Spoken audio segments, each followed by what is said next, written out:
नमस्कार, मैं कमलेश कबीर आपका एक बार फिर स्वागत करता हूं इस नए एपिसोड में। आज के इस एपिसोड में हम बात करेंगे पाकिस्तान की, लेकिन साथ में ही हम बात करेंगे अजीत डोभाल की। Ajit Doval national security adviser और पिछले 11 साल से एक तरीके से हम कह सकते हैं प्रधानमंत्री नरेंद्र मोदी के। अमित शाह अगर लेफ्ट हैंड है तो हम कह सकते हैं कि अजीत डोभाल राइट हैंड है। चाहे फिर वो धारा 370 हटाने का काम हो या फिर आतंकवाद के खिलाफ जीरो टॉलरेंस की जो नीति है जो जम्मू कश्मीर में अपनाई गई और उसको ग्राउंड लेवल पे किस तरीके से उतारा जाए, इन सब की जिम्मेवारी अजीत डोभाल के कंधों पर। इसलिए अजीत डोभाल कुछ कहें तो फिर उसके मायने जो है वो कुछ अलग होते हैं। और अजीत डोभाल को लेकर पाकिस्तान में जिस तरीके से आपने देखा कि अजीत डोभाल पाकिस्तान में जासूसी कर चुके हैं, तो ऐसे में पाकिस्तान हमेशा जो है वो अजीत डोभाल का नाम लेकर भारत के ऊपर आरोप लगाता है आतंकवाद के। तो आप सोच के देखिए, क्योंकि जिन लोगों को अब यहां पर हम बात करते हैं कि आसिम मुनीर का दुखी होना समझ में आता है, उनके चेलों का भी दुखी होना समझ में आता है, लेकिन आसिम मुनीर के जो चेले भारत में हैं उन लोगों को भी बड़ी तकलीफ होती है अजीत डोभाल से।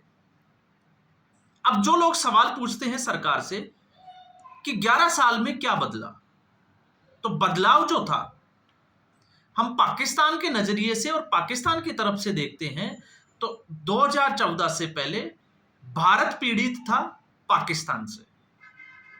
अब आज जो है वो स्थिति यह है कि पाकिस्तान जो है वो खुद आतंकवाद की फैक्ट्री होकर यह कहता है कि वो प्रॉक्सी वॉर से पीड़ित है और उसके पीछे भारत का हाथ है। तो ये बदलाव 2014 के बाद आया, जब से नरेंद्र मोदी, अमित शाह और अजीत डोभाल ने कमान संभाली। अब जब मैं ये कह रहा हूं तो ऐसा क्यों कह रहा हूं? क्योंकि ऑपरेशन सिंदूर के बाद से लंबे समय से जो है वो लगातार सरकार के ऊपर और सेना के ऊपर सवाल खड़े किए जा रहे थे कि आखिर भारत बताए कि कितने राफेल गिरे। अब ऐसे में फ्रांस की जो कंपनी इसकी मैन्युफैक्चरिंग करती है, उसने एक रिपोर्ट दी फ्रांस सरकार के हवाले से कि राफेल जो है वो गिरा नहीं, एक राफेल में जो है वो नुकसान हुआ है। और ऐसे करके 3 जो है वो फाइटर जेट्स की बात की फ्रांस ने। लेकिन चूंकि दुनिया में जो है वो राफेल को बदनाम करना था और बदनाम करने के पीछे आप साजिश के तहत जो है वो आप कह सकते हो चाइना, और फिर उसके बाद में अपने आप को इस इंडस्ट्री में सबसे आगे बताने वाला पावरफुल देश अमेरिका, जो अपने F-35 की कई बार जो है वो दलीलें पेश कर चुका है कि भारत F-35 खरीदे। और समय के साथ आप देखिए, अब मैं इसको ऐसे लेता हूं कि किस्मत ही समझिए कि F-35 जो ब्रिटेन को बेचा गया, वो F-35 केरल में खड़ा है। क्यों खड़ा है? क्योंकि अमेरिका दम्भ भरता था कि उसको राडार पकड़ नहीं सकता, लेकिन राडार ने पकड़ा भी और उसके इंजन को चॉक भी कर दिया। और भी जो है वो अलग अलग स्टोरी चल रही है। लेकिन अगर हम उस स्टोरी में नहीं जाते हैं तो भी समझने वाली बात यह है कि उसमें एक ऐसी मिस्टेक का होना, चाहे वो टेक्निकल मिस्टेक ही क्यों ना हो, कि ब्रिटेन से एक टीम आती है लेकिन उसको ठीक नहीं कर पाती है। तो आप सोच सकते हैं कि अमेरिका जो है वो अपने आप एक्सपोज हो गया। जहां हम चाइना और तुर्की की बात करते हैं तो वो तो ऑपरेशन सिंदूर के दौरान ही जो है वो पूरे तरीके से एक्सपोज हो गए थे। तो अब बारी थी दुनिया में होहल्ला मचाने वाले पाकिस्तान की। तो आसिम मुनीर, वैसे अगर आप देखोगे तो वो जिंदा ही ऑपरेशन सिंदूर की वजह से है। जिस तरीके से ऑपरेशन सिंदूर को लेकर पाकिस्तान की जनता को बेवकूफ बनाया गया, यह कहकर कि उनका बुनियान उल अहमद जो उनका एक मिशन चला था वो कामयाब रहा और उन्होंने भारत के फाइटर जेट्स गिरा दिए।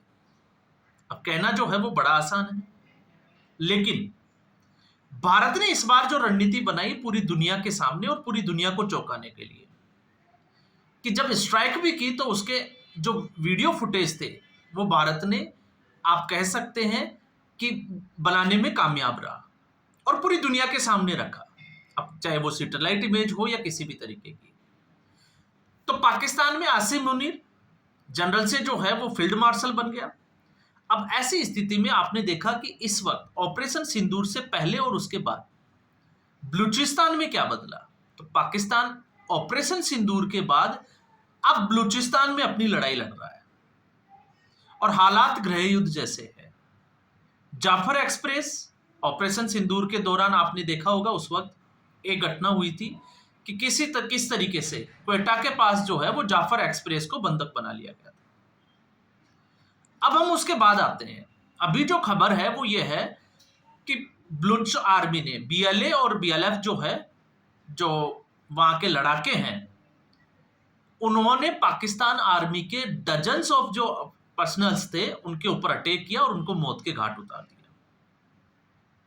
अब इसमें भी पाकिस्तान का आप खेल देखिए, अपने ही नागरिकों के साथ दोहरा रवैया, कि पाकिस्तान जो है वो ये कहता है कि बीएलए के जो लड़ाके थे उन्होंने जो पंजाब से गए हुए मजदूर थे उनकी हत्याएं कर दी और उसके पीछे भारत की जो रॉ एजेंसी है उसका हाथ और अजीत डोभाल का नाम लिया। इसलिए हमने अजीत डोभाल का जिक्र किया है और उसका जवाब भी जो है वो अजीत डोभाल ने दिया है। लेकिन उससे पहले हम समझते हैं कि क्या वाकई में वहां पर जो मरने वाले लोग थे वो पाकिस्तान के जो है वो मजदूर थे, पंजाब प्रांत के। अब इस पे जो है वो आप इसको इस तरीके से समझिए, बलूचिस्तान जो है वो बड़े लंबे समय से अस्थिरता में है। वहां पर खाने पीने का सामान की कमी है, इसलिए वहां की पब्लिक जो है वो पाकिस्तान के खिलाफ है, सेना के खिलाफ। और ऑपरेशन सिंदूर, इसके बाद जाफर एक्सप्रेस का जो कांड हुआ उसको सबने देखा। तो आप सोच के देखिए कि पंजाब प्रांत के लोग, क्योंकि पंजाब प्रांत के लोग पाकिस्तान में उनका बोलबाला है और आर्मी में सबसे ज्यादा संख्या उन्हीं की है। तो ये वही बात हो गई कि रसिया और यूक्रेन के बीच में लड़ाई चल रही है और हम लोग कहें कि हम लोग जो है वो रसिया में या यूक्रेन में जहां लड़ाई चल रही है, युद्ध चल रहा है, वहां पर जाकर हम मजदूरी का काम करेंगे। तो ये जो है वो अगर भ्रमित करने वाली बात है नहीं है तो फिर कैसी? क्या पंजाब प्रांत के लोग बलूचिस्तान, जहां पर खाने पीने के सामानों की कमी है, वहां पर मजदूरी करने जाएंगे? तो अब आपको समझ में आएगा कि नहीं जाएंगे। तो फिर ये थे कौन? अब दूसरा, पंजाब प्रांत में जो है वो सबसे ज्यादा सैनिक है। तो ऐसे में सैनिक लोगों को, क्योंकि इस वक्त पाकिस्तान अमेरिका की जिस तरीके से रणनीति थी उसी के ऊपर चलने की कोशिश कर रहा है। जिस तरीके से अमेरिका ने, चाहे वो सीरिया हो या फिर अफगानिस्तान हो, उसमें कॉन्ट्रैक्ट बेस पे जो है वो भर्तियां की, तो पाकिस्तान भी ठीक ऐसा ही कर रहा है बलूचिस्तान में। और वहां पर जो लोग बलूचिस्तान में करप्टेड हैं उन लोगों को अपने साथ करके इस तरीके का काम कर रहे हैं। और इसीलिए आपने देखा होगा अलग अलग फुटेज जो है वो वहां की सड़कों से आपको मिलते हुए दिखाई देंगे। तो फिर दूसरी बात पे हम नजर डालते हैं। पाकिस्तान में आए एक बाढ़ में 14 एक ही परिवार के 14 लोग बह जाते हैं और उनकी लाशों को कचरा उठाने वाली गाड़ी में उठाकर ले जाया जाता है। लेकिन जिन लोगों को बलूचिस्तान के लड़ाकों ने मारा उन लोगों को पूरे सैन्य सम्मान के साथ जो है वो लेके जाया जाता है। तो क्या आम आदमी को सैन्य सम्मान जो है वो पाकिस्तान देगा, या फिर वो अपने जो सैनिक है उनको देगा? तो यहां से भी कुछ चीजें जो है वो क्लियर होती हुई नजर आती है। लेकिन दुनिया के सामने अपने आप को भोला दिखाने के लिए कि हम जो है वो इस वक्त जो है वो भारत के प्रॉक्सी वार से पीड़ित है, जिस तरीके से आसिम मुनीर और उसके जनरल ने कहा, तो ये स्थिति पाकिस्तान की बनी हुई है। अब इसमें अजीत डोभाल ने जो है वो आसिम मुनीर को ही जवाब नहीं दिया, पाकिस्तान को जवाब नहीं दिया। अजीत डोभाल ने सीधे तौर से आसिम मुनीर के चेले जो भारत में रहकर भारत का खाते हैं लेकिन पाकिस्तान का बजाते हैं, उन लोगों को भी जो है वो एक करारा जवाब दिया। और जगह थी मद्रास की आईटीआई, 62वां दीक्षांत समारोह है। और उसमें अजीत डोभाल ने जो कहा वो यही था, क्योंकि जिस तरीके से न्यूयॉर्क टाइम्स में जो है वो रिपोर्ट छपी थी बड़ा चढ़ाकर, कि अगर आपके पास में भारत को कोई अगर ऑपरेशन सिंदूर के दौरान नुकसान हुआ है तो आप कोई फोटो या कोई वीडियो जो है वो दिखा दीजिए। तो हम लोग भारत में रहते हैं, हमें जमीनी हकीकत का पता है। पाकिस्तान ने किस तरीके से ड्रोन भेजे, लेकिन क्या कोई एक भी ड्रोन भारत में गिरा? और गिरा तो उसके सबूत क्या है? क्योंकि इतनी पब्लिक जो है वो वीडियो बना रही थी। एक दो घटनाओं को अगर हम छोड़ दें, अवंतीपुरा और पंजाब की, जिसमें एक घर पे जो है वो ड्रोन जो है वो गिर गया था और उसमें एक साइड जो है वो महिला और एक पुरुष जो है वो जल गए थे। इसके अलावा कोई घटना हुई हो तो देखिए आप, आपको कहीं भी। लेकिन भारत की जब हम बात करते हैं तो अजीत डोभाल ने जिस तरीके से कहा कि ब्रह्मोस की बात की, और उससे भी बड़ी बात यह थी कि आतंकवादियों के 9 ठिकाने जिनको मार्क किया गया, निशाना सिर्फ वहीं लगाया गया, इसके ना 1 इंच इधर ना 1 इंच उधर। तो भारत के जो पराक्रम है उसको पूरी दुनिया ने देखा, और इसी वजह से दुनिया के कई देशों के साथ, क्योंकि पाकिस्तान का बौखलाना लाजमी है, लेकिन दुनिया के जो है वो कई देश बौखलाए हुए हैं, और उससे भी ज्यादा दर्द है हमारी यहाँ की राजनीतिक पार्टियों को। क्यों? क्योंकि उनको लगता है कि एक बार फिर जो है वो नरेंद्र मोदी की सरकार ने साबित कर दिया, और अब ऐसी स्थिति में नरेंद्र मोदी को सत्ता से हटाना बहुत मुश्किल है। इसलिए अब आपने देखा कि वो हसीन सपने देख रहे हैं कि मोदी 75 साल के हो गए, शायद इसी बहाने वो अपना झोला उठाकर चल देंगे, तो शायद उनकी राजनीतिक लड़ाई में जो है वो कुछ वर्चस्व दिखाई देगा, वो कुछ हद तक लड़ाई लड़ पाएंगे, और वो भी जो है वो होता हुआ अभी तक नजर नहीं आता है। तो आज के एपिसोड में बस इतना ही। उम्मीद करूंगा वीडियो एपिसोड आपको पसंद आया होगा। वीडियो को लाइक करें, शेयर करें, चैनल जरूर सब्सक्राइब करें। धन्यवाद।